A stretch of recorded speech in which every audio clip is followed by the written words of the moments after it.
President, a victory over incumbent President Goodluck Jonathan is likely a possibility as partial results show that Buhari is so far leading. Vote count from just Free State will tell us the winner that's going to be in just few minutes. And also in this news, as an accident in the West region, yet another one claims the lives of 2 persons. These are headlines. Details in a moment.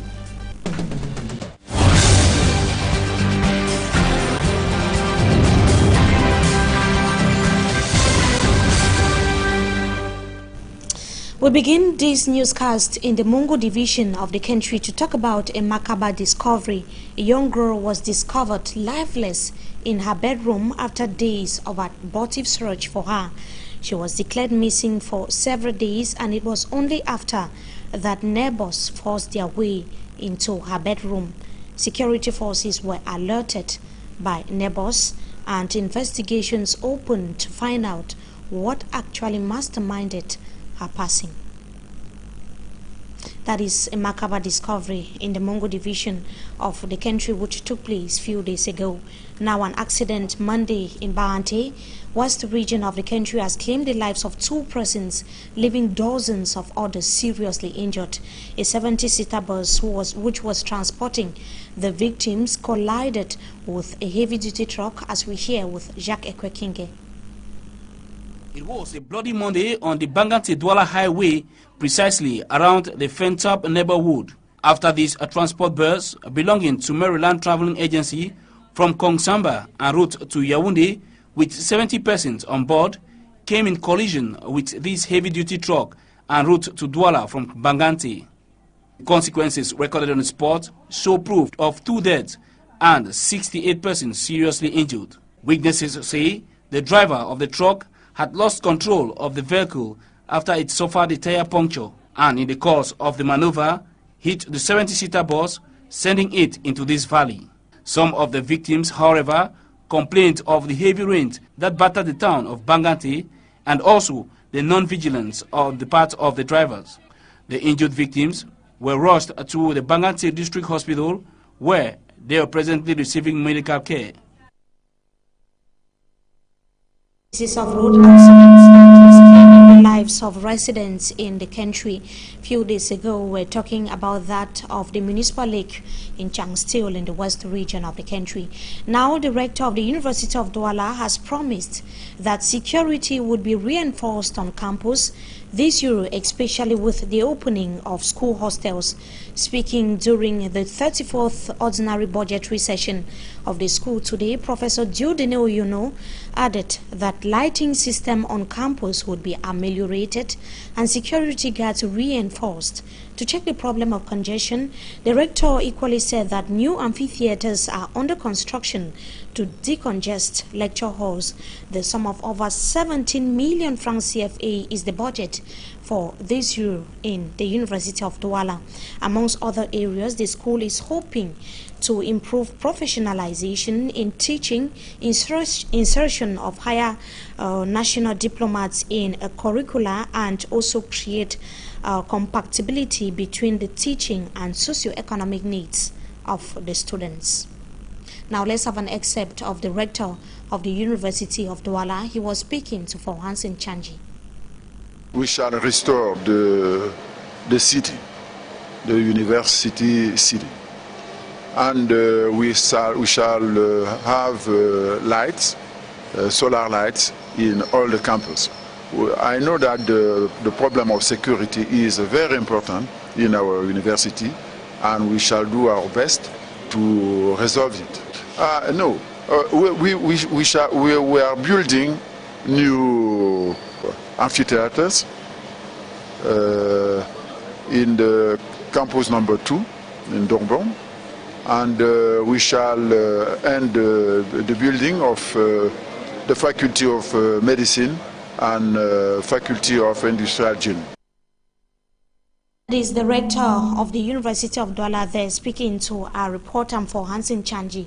In the nation's capital, Yaoundé, parliamentarians converging in that part of Cameroon want the 1968 law on dual nationality to be amended. The private member bill that has always been the preoccupation of the Social Democratic Front now has a numerical advantage of the ruling CPDM MPs. Details with Roland Akon.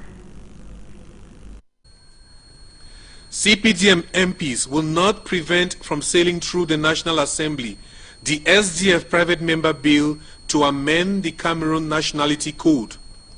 Reliable sources say at least 100 MPs have petitioned President Biya to okay the amendment of the 1968 code. The news is an important development to the initiator of the bill. Well, the SDF parliamentary group at the National Assembly, through my person, put the private members bill in to try to regularize the situation of millions of Cameroonians out there with this question of dual nationality. As this private member bill was blocked, Honorable Mbiam from the CPDM launched a petition that was signed by about 100 parliamentarians and handed over to the President of the Republic to ask this situation to be regularized. And I think the SDF parliamentary group adhered to this petition. The importance of a dual nationality cannot be undermined. We know today that the monetary influx from our diaspora is more important than all foreign direct investments in Cameroon. So it is an important thing to regularize these people. There are between 1.5 to 3 million Cameroonians out there just waiting for the law to change. This law was put in place in 1968, and it was put in place because at that time the then Cameroonian regime had a problem with the UPCists in exile and who were traveling around with Egyptian and Guinean passports, and that's why they had to put in place a law making it such that when they obtain those passports they cease from being Cameroonians and cannot talk in the name of Cameroon. If the bill says true, it will be the first time a private member's bill from the opposition has benefited from such consensus. Now, poaching and the illegal hunting and sales of bushmeat are on the rise in the country, despite the existing 1994 law sanctioning the defaulters. Statistics revealed that 62% of elephants were slaughtered in the sub-region between 2002 to 2012, while thousands of kilograms of bushmeat is still being sold in Cameroonian markets unperturbed. The Worldwide Fund for Nature, which has as prime goal to halt the illegal practice, organized a seminar today in the economic capital Douala to train journalists on how to talk about the subject. WWF equally urged pressmen to make reporting issues on unfriendly environmental practice a routine. We shall be talking about that in just a moment on Talking Point. Now, the problem of congestion at the secondary school or in a secondary school in the southwest region of the country, precisely in the Lionga village, has been partially solved after free classrooms were donated to e-studies. The gesture were from some local authorities, and also present at the ceremony was the governor of the southwest region, Bernard Okalia Bilai. Let's have the details with Derry Jato. Just like other schools created by the Biya regime and has never seen the light of day, after the creation of government secondary school Liongo in Boya, its students started receiving lectures in well-wishers' homes, a situation heavily criticized by the local population, calling it a slap on the government face. And today, the Southwest Governor, Mr. Bernard Okalia Bilai, is at the permanent site of the institution to inaugurate the renewally constructed classrooms and an office, an initiative of some elite. Officiating, the governor saluted their effort that it is perfectly in line with the Cameroon government policy to kick out illiteracy. Scholarship were also part of the package to meritorious students that were selected not only from Boya or the Southwest region, but from 5 other regions of the nation. The occasion was heavily attended by traditional rulers. Now, equally, local authorities still in the southwest region of Cameroon have admitted that unemployment is the main reason behind the wayward attitudes of some youths in that part of the country. The delegate for youth and civic education underscored the need for job opportunities to be created to that effect. Derek Jato once again has the details.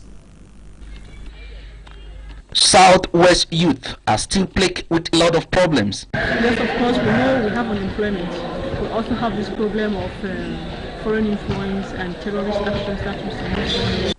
At this first quarter coordination meeting to assess the 2014 youth project of the region and map out how to exercise the 2014 plan taking place here at the Youth and Animation Center in Boya, it was revealed that the Southwest youth, because of their vulnerability, are highly exposed to the nation's distractors to pick advantage of their situation, use them as dynamo to trigger havoc in the society. Southwest region, sharing a long and porous border with Nigeria, a country that Cameroon today is suffering an effect of a cause that started in that foreign land. Reason why the Southwest Regional Delegate of Youth Affairs and Civic Education, Mrs. Lyonga Susan, presiding at the coordination meeting, said the youth of the region will witness more projects than ever, from creating job opportunities to education on patriotism and good governance. To start with, a welfare association of personnel of the Youth Affairs Delegation was put in place, a solidarity move to work as a team. Now, let's talk about the Nigerian presidential elections, which the results are being awaited. It shall be known in just few minutes. General Muhammadu Buhari, leader of Nigeria's main opposition, the APC political party, is one step from being the next president of the embattled country. With 3 states left, vote count puts the military leader on some 14.2 million against 11.4 million for the incumbent president Goodluck Jonathan. Results of Delta State is yet to be made public, but a victory for Mr. Jonathan could be wiped out with a victory from 2 remaining fiefs, that is for the opposition party in Bono and Sokoto as well. Let's have a report with the Dutch Velen TV. It's not only in Lagos that there are long lines at newsstands. Across Nigeria, voters are eagerly awaiting the result. I wonder what keeping INEC that long. Sunday run into Monday, Monday to Tuesday just for results. But I think justice will be done. Also in the opposition stronghold of Kano, people are eager to find out the results. Many say that no matter what the outcome, they're happy that the election has been peaceful. Expectation is very high that this is for the first time we're having this kind of election. You can see the mood, everybody is happy, and for the first time we're seeing a very stiff competition. But if the losers don't concede defeat, that mood could change and violence could erupt across the country. And urges politicians across the political spectrum to recognize and respect this public manifestation of citizens' commitment to the democratic process in Nigeria. Now the opposition All Progressives Congress has declared victory, and their leader Muhammadu Buhari says he has no reason to doubt that the incumbent president Goodluck Jonathan will concede defeat. But Buhari's lead is narrow, and not all votes are counted yet. And now we equally add latest information coming in that the APC is now at some 14.9 million, while the PDP of Goodluck Jonathan is at 12.8 million. The only state left is Bono, which has been at the heart, or that has been some of the places that was targeted by the Islamist group Boko Haram.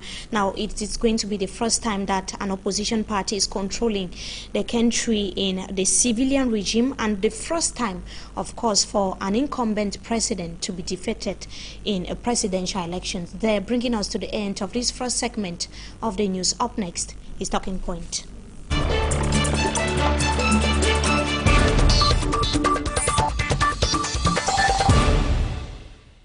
Good evening to you viewers. We thank you so much for joining us tonight on Talking Point. We are of course going to be talking about environmental or safety environmental practices. The repercussions of the illegal wildlife crimes and bushmeat was the core of a one-day meeting organized here in the economic capital Douala today by the Worldwide Fund for Nature, the WWF. The meeting, which had journalists as main participants, was aimed at schooling the press on some bushmeat issues as well as poaching, which are pertinent topics but rare occasions or on rare occasions being talked about on the media, according to officials of the WWF.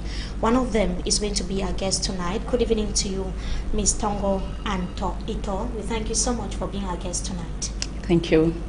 Now, in 10 years, that is between 2002 to 2012, over 60% of elephants in the sub-region have been illegally killed. This is quite a pretty shocking statistics. Exactly, and that's why we no longer refer to crimes related to the killing of animals as poaching. We refer to them as wildlife crime because it has gone beyond the level of poaching, because people are now using war guns to kill with several. When we're talking about the number, several we get from the north, 16 elephants just found dead on a day or so. So now it's like, why it's a crime against wildlife. A crime, of course. What is making it a common practice? What could be the reason? Well, one of the key issues is that the price of the dogs, as the elephant dogs, is still on the rise. There's still a demand, especially from the Asian market. They see demand for elephant dogs. And also people want to look for money. And another issue is that people don't understand the stakes. For example, when we talk about a crime against a mammal like elephant, an elephant can only give birth after 4 years, and just one baby elephant. So if you have, you find 16 elephants dead, so you can imagine the loss we're having to the country, the economy, and also to our biodiversity. So how could this, what could be the impact of such practice in the long run as far as the elephant species is concerned in Cameroon, particularly? Yeah, we are saying in a few years, because I would say the rate at which it's going, we're talking of a few years, we might be having the elephant population, elephants extinct in Cameroon. For example, we have the West African black rhino that we used to have in the north, only in the north of Cameroon, and now they're extinct. We're talking of the white dogs we used to have in the north, they are extinct. So if we continue at this rate, we might be talking of extinction. And if we're talking of having your children to really know what an elephant looks like in future, then they will never get to see them. Now, apart from poaching or the illegal slaughtering of elephants, we equally have hunting, which is another big problem to the WWF. Thousands of kilograms of meat or bushmeat are being sold in our Cameroonian markets today unperturbed. What impact does this have on the wildlife species as well? The first impact is that it reduces the population of the wildlife species, and not only that, the bushmeat, or when people hunt or they poach, they don't think about species that are heading towards extinction. That's to say, the species that in future, if we allow that rate of hunting or poaching, we might not be able to find them in the wild anymore. So when the hunters hunt, they just hunt. And the problem is not the hunting, but the rate at which the hunting is being carried out. It's the rate at which the hunting is being carried out. Also the scope, that's to say the areas. For example, when a hunter or a poacher uses something like wire snares, made from wires, and then places something like 200 wire snares in the forest. Can one hunter, placing 200 snares in the forest, go checking those 200 snares in a day? No. So some of those animals that have been caught in those snares, they get rots, and so that becomes a waste at the same time, it's a handicap to our biodiversity because we are losing gradually the wildlife species and through for that hunters, process. it is actually a domain that it's hardly been controlled. It's a domain that we hardly has restrictions as far as rules and regulations are concerned. How could this possibly be managed? Well, to say there are not restrictions, no, I wouldn't say that, because the law makes provision. The 1994 Forestry and Wildlife Law makes provision for the kind of hunting and when to hunt, because there are hunting periods and there are off-hunting periods, you know, because... what do you mean by hunting and off-hunting periods? Hunting periods are when it's a period where the science have studied and realized that, okay, you can't hunt a few species, you know, at that time, and then it will not be maybe their reproductive time.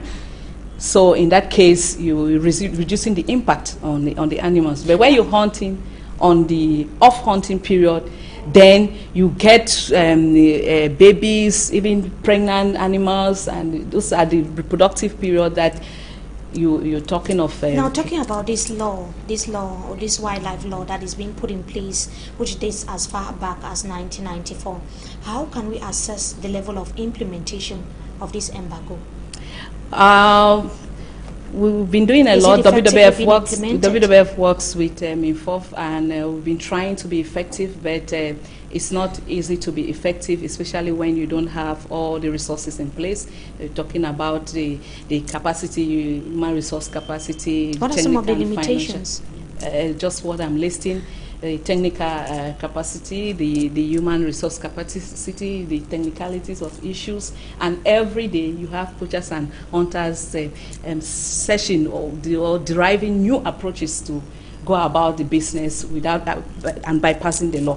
Don't you think that would it end only at the level of implementing the law? Don't you think WWF is supposed to do more to be able to curb this high rate of wildlife crime? I would say WWF has been doing a lot with its own means. First of all, we're a conservation organization and we work with INFOF, the Ministry of Forestry and Wildlife. But then we try to also find alternatives to some of those things, you know, especially related to bushmeat consumption and trade. We try to find alternatives by, first of all, we try to link the local community to those development organizations that can help out with all the technicalities and means for them to have other ways of generating revenue. At the same time, we put in place some small, you know, micro projects. For example, cane rats farming. We support those kind of things. And a common practice now in Cameroon. How does the journalist come in? Because well, how does the journalist come in?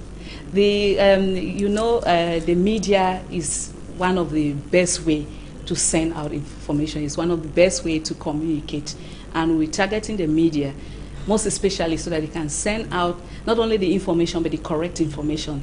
So that's why we are targeting the media. We thank you so much. We thank you so much for joining us. And information just coming in is telling us that Muhammadu Buhari is winning has won the Nigerian elections by 52 against 24%, winning the incumbent president Goodluck Jonathan by 53.24% rather. And it should be noted that it is the first time that an opposition party is controlling the country in civilian regime, and also the first time that an incumbent president is being defeated. Buhari would become the 7th president of Nigeria so far and second to have ruled as military and as well as civilian. That is information that's just coming in telling us that Muhammadu Buhari is winning the Nigerian elections that took place last weekend by 53.24%. They're bringing us to the end of this edition of the Primetime Newscast on Equinox Television. Viewers, so thank you so much for joining us. Stay tuned to programs on Equinox Television. We thank you so much once again for being part of us tonight. Thank you.